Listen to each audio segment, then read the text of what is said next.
tous. J'ai décidé de refaire quelques petites vidéos concernant l'enseignement de Grabovoi. Je n'ai pas mon petit personnage Snapchat parce que c'est assez compliqué de suivre ses idées dans le sens qu'il faut couper toutes les 30 secondes. Et donc c'est assez embêtant pour ne pas perdre le fil de cet enseignement qui ne mérite pas de coupure en fait. Voilà. Alors me voilà à visage découvert pour vous expliquer un petit peu de manière simple, surtout la façon dont j'ai compris les séminaires que j'ai suivis, c'est-à-dire le séminaire sur l'esprit, le séminaire sur l'amour. J'ai aussi fait le séminaire sur les séquences numériques avec le docteur Konev. Et ensuite, le dernier, qui est beaucoup plus pratique et qui vous intéressera certainement beaucoup, c'est les bases en fait de l'enseignement de Grigory Grabovoi et comment piloter sa réalité. Après avoir suivi le séminaire, on ne peut plus dire pilotage, mais contrôle de la réalité. Néanmoins, ayant tout appris avec le mot pilotage, je vais garder ce mot-là parce que, ayant recopié tout le séminaire, c'est un peu difficile pour moi de devoir chaque fois rechanger tous mes mots. Donc je vais vous l'expliquer donc avec le mot pilotage comme prévu.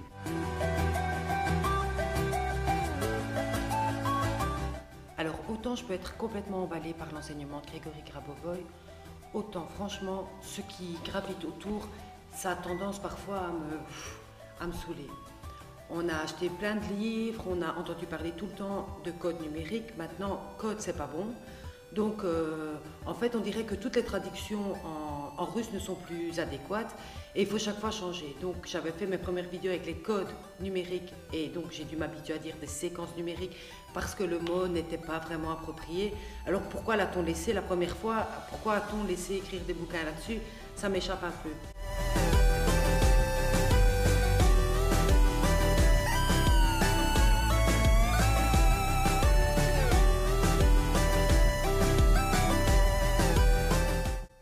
Et ici, je viens de finir un séminaire sur le pilotage de la réalité. Et un mois après, en fait, les linguistes se sont rendus compte qu'en fait, pilotage n'était pas le bon terme et donc il fallait changer et appeler ça contrôle. Donc voilà, je vous mets la définition qui a été donnée sur Facebook, que j'ai trouvée sur Facebook. Du coup, tous les dessins que j'avais envoyés dans des groupes ont été supprimés parce qu'il y avait le mot pilotage. Donc les dessins ne sont plus bons juste parce qu'il y a le mot pilotage.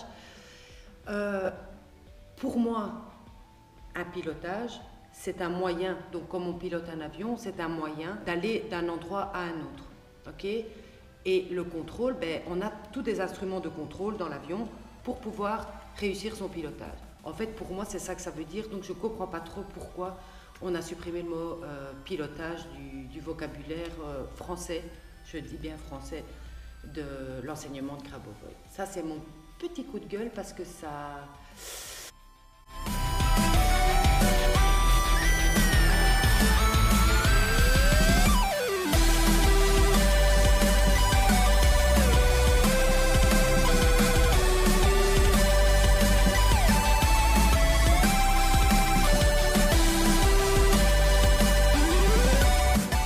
En fait, les enseignements de Grigory Grabovoi, comment j'en suis arrivée à les suivre et surtout à les apprécier, mais vraiment d'une façon incroyable.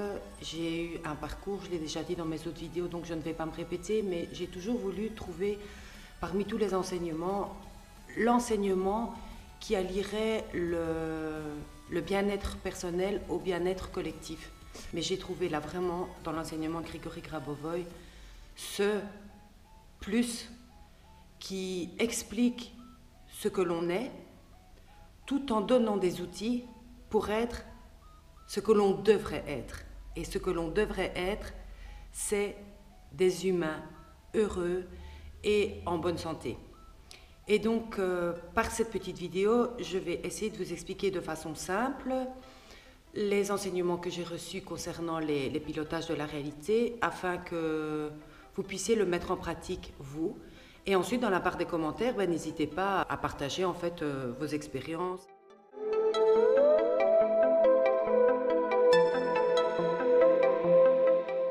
Par rapport aussi aux séries numériques, je voudrais juste dire qu'au départ, quand j'ai découvert l'enseignement de Grabovoi, donc c'est-à-dire il y a 1 an, eh bien, je pensais que l'enseignement, c'était juste les séries numériques, qu'il fallait juste les répéter de manière, voilà. Et il y avait quand même quelques trucs qui fonctionnaient très rapidement, pour les petits mots nouveaux, du style j'ai une petite migraine, je me tape une petite série numérique de la migraine sur mon bras ou dans ma poche, ça fonctionnait super. Par contre, pour ce qui est des maladies plus longues comme la baisse de la vue ou des constipations chroniques, enfin tout ce qui est de longue durée en fait, eh bien, faire les séries numériques, ça peut fonctionner, mais il faut y croire et réalimenter son pilotage tout le temps. Et ça, je ne le faisais pas vraiment, donc du coup, je n'ai pas eu vraiment beaucoup de résultats. Et je pense que toutes les personnes qui regardent cette vidéo et qui ont déjà fait les séries numériques n'ont pas forcément guéri d'un cancer, n'ont pas forcément guéri du diabète ou de ceci ou de cela, parce qu'à un moment, on perd courage, parce que comme la maladie est longue, ben, il faut plus de temps.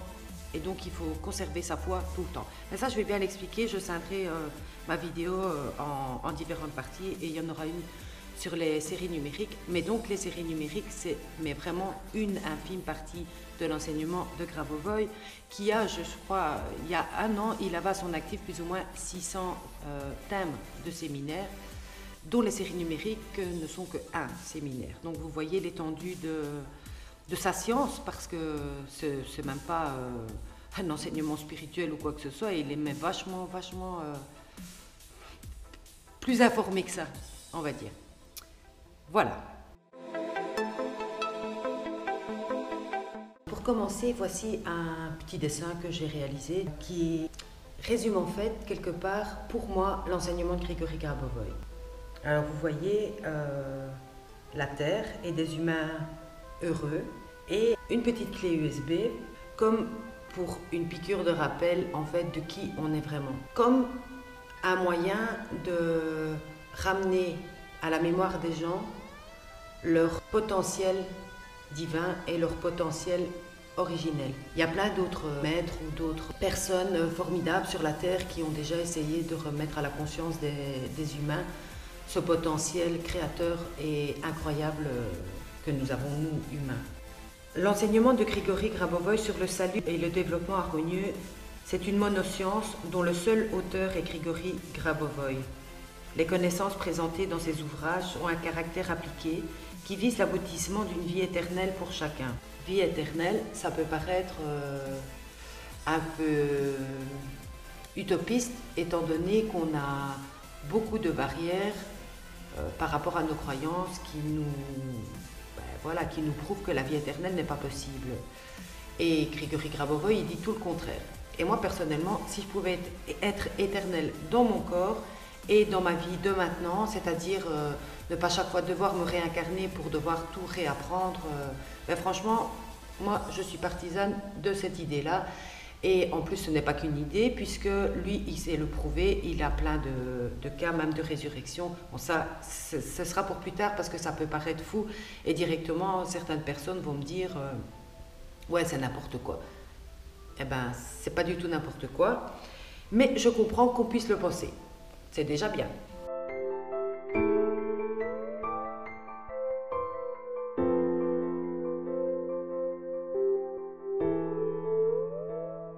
Ce cours d'introduction au programme d'enseignement sur la science de Grigory Grabovoi a été transmis par le docteur Marina Moroskina et je l'ai suivi donc à Wavre avec l'association Inspire la vie. L'enseignement de Grabovoi, ce n'est pas juste une info qui est donnée, c'est vraiment un système structuré de connaissances scientifiques. Et donc avec les bases, donc ce que je vais vous montrer ici, en fait, c'est juste pour vous apprendre à piloter votre réalité. Mais bien au-delà, c'est un peu comprendre l'origine. Pourquoi faire des pilotages? Pourquoi tout ça en fait? Et ça, c'est important de se poser cette question parce que si on fait juste des séries numériques voilà, pour régler des petits bobos de la vie quotidienne, on n'a pas compris le fil conducteur qui mène en fait à cette forme d'éternité et à l'infini, je vais dire un mot qui n'est pas français, mais l'infinitude de possibilités qu'on a d'aller pêcher la bonne information, parce que dans ce monde, tout est information. Donc je vais commencer, comme je l'avais dit, sur le tableau du monde. Au-delà de toute croyance, comprendre le Dieu créateur permet de passer à un niveau supérieur. Dieu ne veut pas qu'on lui demande toujours de l'aide via des prières ou quoi que ce soit, il veut nous responsabiliser afin qu'on puisse s'aider soi-même et qu'on puisse aider les autres aussi. Nous sommes en fait des co-créateurs, des collaborateurs de Dieu qui a créé l'univers et toutes les galaxies pour y propager la vie et dans un but harmonieux. En aucun cas, Dieu n'a créé la destruction, la maladie, la vieillesse, et c'est ça. Tout ce qui semble se passer dans l'univers, c'est vrai que c'est un éternel cycle, en quelque sorte, mais d'après Grigory Grabovoï, ce cycle ne doit pas chaque fois mourir en fait. Il peut perdurer dans le temps, donc dans l'éternité et dans l'infini, qui correspond un peu à son sigle des dieux 8. Moi, ce principe de pouvoir vivre éternellement, bon, je sais que l'âme, l'esprit peuvent vivre éternellement, mais le corps physique, non. Et quand on revient dans son corps physique, on a oublié une grande partie des bagages de tout ce qu'on avait appris dans les autres vies. Et c'est chaque fois, en fait, recommencer. Et pourquoi pas suivre la théorie de Grabovoï. De toute façon, au pire, voilà, ça ne peut pas nous faire de mal. Mais moi, je trouve ça vachement cool de pouvoir me dire que tout ce que j'apprends ici, eh bien, ça va durer pour l'éternité. Voilà. Moi, je suis vraiment partisane de ça. Je suis vraiment pas heureuse de voir qu'il y a des gens qui meurent de graves maladies ou qui sont tout le temps mal dans leur peau. La mort, c'est une croyance qui fait partie du tableau du monde. C'est une réalité aussi, puisque c'est ce qu'on vit. Et je vais vous expliquer maintenant un peu à travers le tableau du monde qu'en fait, tout ce qu'on croit devient réel d'une certaine manière. Et d'autant plus qu'on est nombreux à le penser, ça fait un fameux dessin sur le tableau du monde. Et donc ça en fait un fait objectif et mesurable. Je pense que dans le temps, les Atlantes vivaient au moins jusque 900 000 ans. Pourquoi nous maintenant, on meurt de plus en plus tôt d'ailleurs? Je trouve pas ça cool. Je pense que tous les gens malades trouvent pas ça cool non plus. Tout le monde essaie de trouver une raison à ça. Et si la raison, en fait, se trouvait dans la conscience collective, dans ce tableau du monde, dans lequel se retrouvent, en fait, toutes les idées, toutes les croyances qui sont générées de génération en génération. Et donc, on est, donc à la naissance, complètement déjà empaqueté dans un système de fonctionnement de nos parents, dans un système éducatif, lié aussi à l'endroit où on vit. Et donc, on n'est pas du tout libre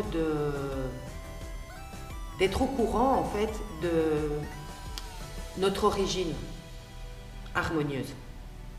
Au contraire, on vit déjà dans des familles qui ont des problèmes, qui ont des visions assez étroites de la vie et de ce que c'est grandir, aller à l'école, travailler, se marier, avoir des enfants, recommencer le cycle et patati patata, puis être malade, devenir vieux et puis mourir. En fait, la vie, ça passe tellement vite. Moi, j'ai 50 balais maintenant, j'ai l'impression que ma vie, elle est passée en un éclair. Et je pense que c'est pareil pour vous aussi. Donc, si toutes nos pensées sont focalisées sur une unité de temps qui dépend en fait d'un tableau du monde dans lequel il est logique de mourir vers 80 ans.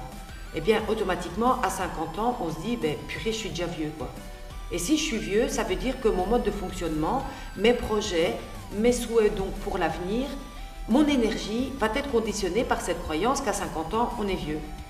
Parce qu'on n'a pas la perspective de l'éternité.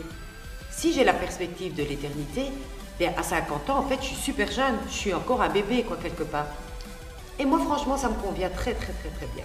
Je trouve ça vraiment un espoir pour permettre à toutes les personnes qui auront toujours une fois 40 ans, 50 ans, 60 ans, 70 ans, 80 ans, etc., de continuer à être, de continuer à vivre, de continuer à être en bonne santé, à paraître jeune, et même pas à paraître, à être jeune. Alors, le tableau du monde, c'est quoi? Je vais vous montrer des petits schémas pour vous expliquer. Donc le tableau du monde, vous voyez le Dieu créateur qui n'a créé que des choses positives. Puis il y a la conscience collective qui correspond, comme je viens de vous le dire, à tout ce que les personnes, en fait chaque personne a ses propres idées sur tout. pouvant différer du point de vue des autres. La moyenne de tous ces points de vue sur un sujet donné correspond à une représentation collective, qui est ici, vous voyez, en mauve. Ceci est perçu par les gens comme étant une réalité objective.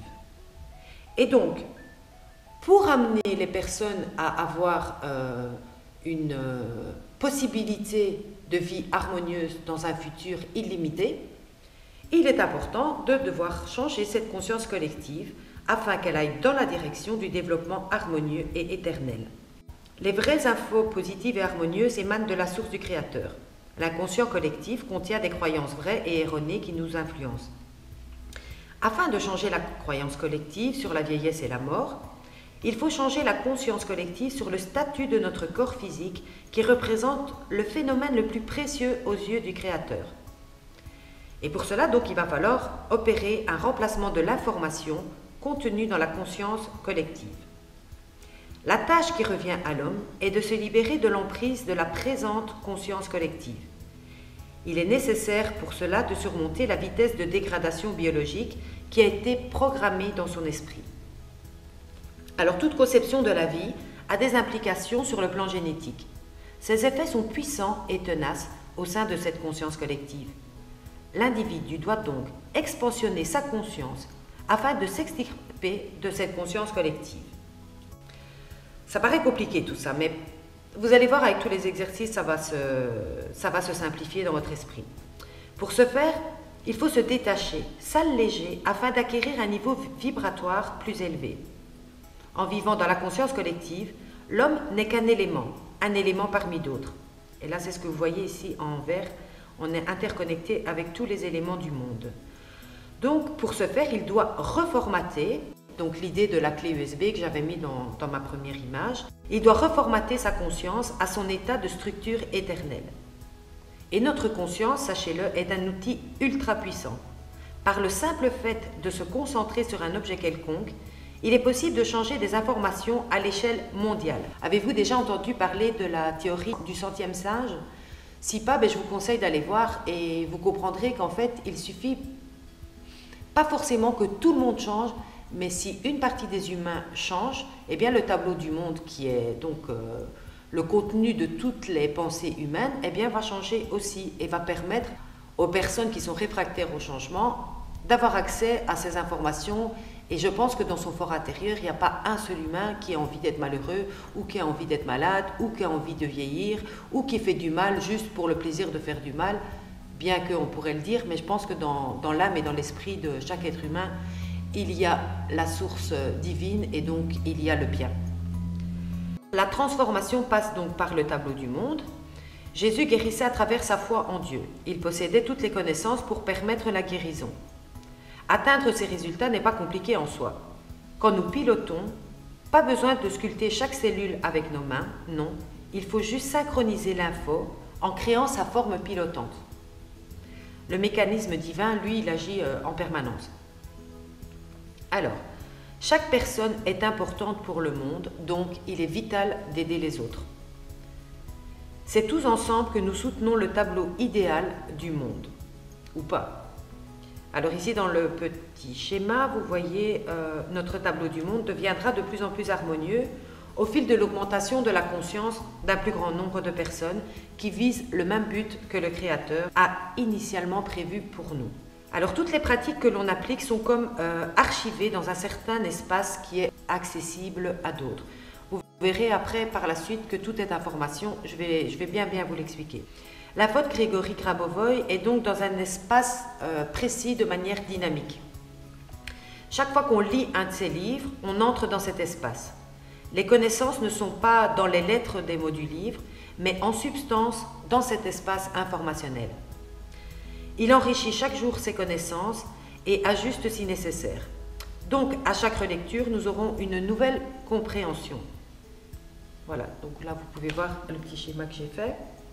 Alors, grâce aux capacités naturelles de chacun, on peut influer sur le futur, on peut agir par la pensée, l'imaginaire, afin de permettre à l'information des événements futurs d'être changée dans le sens positif et que les personnes puissent assurer par elles-mêmes ce futur harmonieux et sécurisé. Pouvez-vous imaginer une telle vie sans maladie, ni vieillesse, ni accident, et où tout le monde s'entraiderait? Moi, franchement, oui. Ça a l'air fantastique, mais c'est pourtant la réalité. Notre réalité matérielle, sa forme existante du point de vue du temps, c'est le présent. Donc, il n'y a que le moment présent qui est là. Là, je vous parle au présent, même si quand vous le verrez, ce sera mon futur et votre présent. Voilà, donc nous sommes dans ce présent. Un événement courant a une manifestation matérielle. Tout ce qui nous entoure est aussi une composante informationnelle. Une lumière réelle et une lumière subtile entourent chaque objet du monde, qui permet en fait ces interactions. Là, vous le voyez dans le dessin. Et quand on pilote en fait avec la lumière subtile de nos pensées. Chaque élément du monde se diffuse dans toutes les directions. C'est une lumière comme une torche qui se diffuse dans toutes les réalités. Alors chaque objet du monde crée une certaine valeur d'information qui se met en lien avec l'info des autres objets. En se réunissant, cela crée une forme spécifique, notre corps physique ainsi que notre carte du monde personnel. Le monde matériel provient du monde informationnel. L'info du futur provient de l'action de tous les éléments du monde. Donc ici, je vous ai mis un petit dessin que j'ai fait, donc l'influence qu'on peut avoir en fait sur le tableau du monde. Et là, le tableau de mon monde influence et est influencé par celui des autres. Ensemble, nous peignons le tableau global du monde. Quelle peinture vais-je y apporter? Et vous?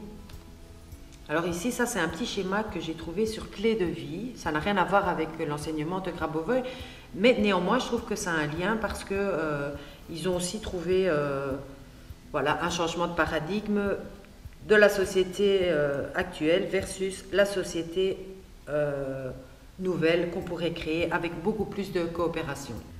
Alors, voici ici un autre schéma. Donc, nous faisons naturellement des prévisions sur notre futur, des souhaits, des rêves, sous forme d'images prévisionnelles. Le futur contient toutes les potentialités. Mais est-ce que cette info est réelle? Alors, on rêve par exemple d'acheter une maison, on crée l'image dans notre tête et on reste sur cette image quand on y pense. Cela signifie que cette image, donc de la maison que vous souhaitez, est une substance réelle, informationnelle, qui est localisée quelque part. L'info est une vibration, un peu comme des ondes radio. Ces vibrations reproduisent un certain niveau de la lumière subtile. Nos yeux physiques ne les voient pas et pourtant, les lois de cette lumière sont les mêmes que celles de la physique classique. Cet échange de lumière crée un contact et une interaction avec tous les éléments du monde. L'axiome est le suivant, ce qui est en haut est comme ce qui est en bas. Et cela ramène au fait que chaque élément informationnel est relié à tous les autres. Bon, ça peut paraître un peu compliqué, mais avec le dessin, ça va paraître beaucoup plus clair. Voilà. Donc, on a au-dessus le tableau du monde avec le tableau originel positif du Dieu créateur, l'inconscient collectif, ainsi que tous les éléments du monde avec lesquels nous sommes connectés. Nous avons l'info du passé, voilà ce qui est passé. Nous avons notre moment présent, avec toute sa réalité physique, tout ce qu'on vit en ce moment.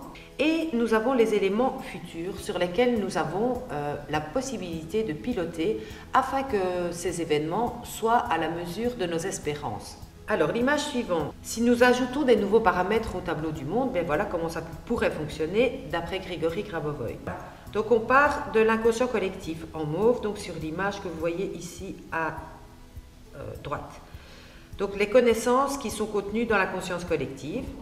Alors, si on modifie quelques-unes de nos croyances, eh bien, ce sera changé dans la réalité physique. C'est une décision informationnelle. À partir de notre conscience, on peut influencer la réalité ainsi que la conscience collective et on ajoute dans le tableau du monde de nouveaux paramètres. Et vous voyez donc que dans l'inconscient collectif, il y a des plus en plus. Quel est votre choix? Donc, entre tous les événements existe un lien. Notre réalité matérielle sous sa forme existante, du point de vue du temps, c'est le présent. La base de toute création, c'est l'information. Alors, on voit ici le petit bonhomme qui pense. Il pense dans un espace informationnel, il pense dans le présent, il pense par exemple à se préparer une soupe. Eh bien, de cette information dans le présent, dans ses futurs présents, eh bien, il aura créé sa soupe. Alors, l'information qui a été créée avant ne disparaît pas. Elle va dans un domaine spécifique qui s'appelle le domaine des événements passés.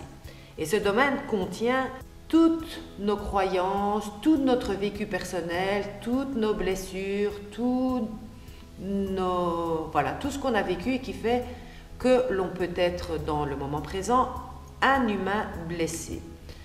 Et nous avons le présent sur lequel on peut agir pour améliorer notre futur. Alors donc l'information du futur est faite de nos pensées et images qui sont autant de projections de ce que l'on projette sur le long terme comme des projets d'avenir en général, et elle va dans un domaine spécifique qui s'appelle le domaine des événements futurs. Alors si dans votre présent vous vous basez sur le futur en vous disant ok, tous les mecs que j'ai rencontrés dans ma vie m'ont battu, ou c'était des dépressifs qui buvaient de l'alcool ou ci ou ça. Comme vous en avez pas mal bavé dans votre vie, vous avez le souhait de rencontrer l'homme idéal, mais dans votre futur, est-ce que vous projetez réellement l'idée d'avoir un homme idéal qui serait gentil, prévenant avec vous, ou est-ce que les blessures de votre passé influencent votre présent au point que vous projetiez des informations dans votre futur du style de toute façon, moi j'ai jamais connu que des cons et finalement dans mon futur je mérite que ça, finalement mon histoire me le prouve, je rencontrerai que des vilaines personnes, enfin que je rencontrerai que des hommes qui boivent et qui ne s'occuperont pas bien de moi. Donc dans ce point de vue-là, en fait, on utilise dans notre présent, parce qu'on pilote tous, hein, quelque part, quoi qu'on fasse dans la vie, on pilote. Donc, si vous avez un vécu douloureux, vous l'avez toujours en mémoire dans votre passé, puisqu'il existe toujours sous forme informationnelle, vous l'avez dans votre présent. Donc, comment voulez-vous projeter un futur agréable si votre présent vous dit « j'ai toujours connu des types qui me battaient » ou « dans mon présent je suis malade ». Donc dans la conscience collective, quand on est malade, on ne guérit pas vraiment, ou ça prend trop de temps, ou voilà. Il y a plein de désagréments autour de la maladie et autour de tous les films que vous vous êtes faits personnellement concernant votre passé. Donc il existe des moyens de piloter pour que l'information du futur ne soit pas gangrénée par les informations négatives du passé. Bon, je vous reprends après. Alors, je vous ai fait ici un petit schéma, en fait, un résumé de ce que je viens de vous dire, qui sera peut-être un petit peu plus clair. Alors, comment peut-on prouver que l'information existe réellement? Donc, par exemple, j'en reviens à ce que j'avais dit tout à l'heure, nous rêvons d'acheter une maison. Eh bien, mentalement, nous faisons un dessin en détail dans notre tête. Et le temps que nous cherchions cette maison, nous visualisons toujours plus ou moins cette même image, comme si elle était une empreinte de notre idée. Et si nous sommes capables de revenir plusieurs fois à cette première idée, donc c'est-à-dire à l'image de cette maison idéale, eh bien ça veut dire qu'elle existe bien quelque part réellement. Et si l'info ne restait pas comme une substance réelle, eh bien nous serions incapables de nous en souvenir et nous serions obligés d'à chaque fois tout réinventer. Avec ce à quoi nous pensons, nous créons une substance informationnelle qui est conservée quelque part. De quelle substance est faite cette information? Eh bien cette information, comme je l'ai dit tout à l'heure, elle est faite de vibrations, comme les ondes radio, Internet. Ces vibrations ne sont pas statiques et elles sont diffusées en permanence par chaque élément de la réalité. Ces vibrations représentent un certain niveau de la lumière subtile, dont les lois sont très semblables en fait à celles de la lumière physique. Et donc on peut dire que chaque objet de la réalité fonctionne un peu comme une lampe qui diffuse en permanence dans toutes les directions de la lumière subtile, comme une lampe de poche par exemple. Et là où la lumière arrive, elle interagit obligatoirement avec la lumière d'un autre élément. Et ensemble, tous ces échanges de lumière forment le système global des liens optiques de lumière, ce qui permet l'interaction avec tous les éléments du monde. Alors ici, donc, j'ai fait un petit dessin avec le chien qui se reflète sous forme d'image dans mon cerveau grâce à l'optique.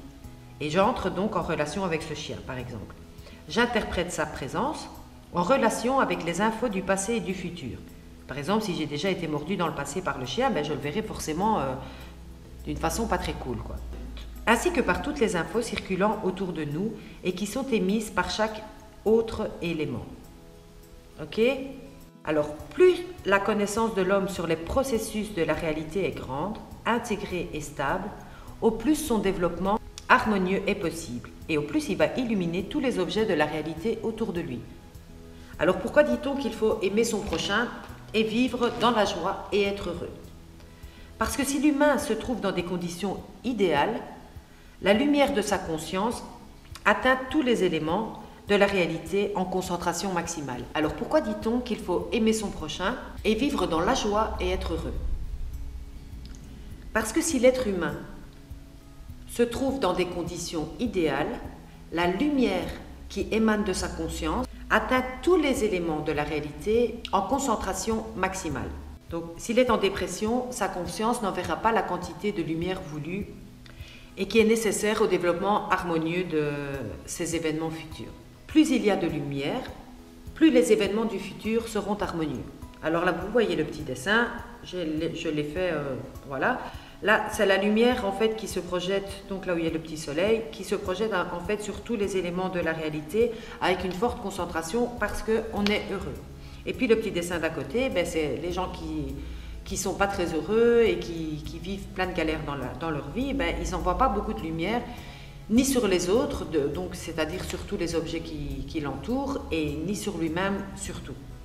Et c'est pourquoi le but de Grigory Grabovoï est de nous aider à faire évoluer notre conscience par la connaissance des processus de la réalité, afin que chaque pensée, chaque verbe et chaque action soit de créer une concentration puissante de la lumière qui est la base de l'harmonie du monde entier. Voilà, je termine ici cette petite vidéo sur le tableau du monde.